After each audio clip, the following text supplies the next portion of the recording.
To enhance photo clarity using sharpness tool on Samsung Galaxy S25 Ultra, open Gallery app and then open a photo you want to edit. Tap edit icon or pencil icon at the bottom of the screen. Tap tone icon. Swipe the icon area to the left to find sharpness icon.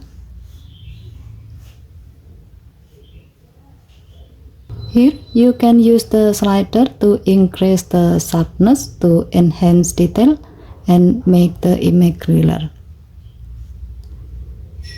If you are happy with the result, tap save to save the change.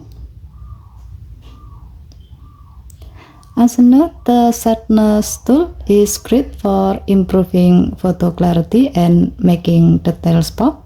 Whether you want to enhance a portrait or bring out fine details in landscape, adjusting the sharpness can make a big difference in your photo's clarity. Okay, thank you for watching. Please help to like and subscribe. Have a nice day.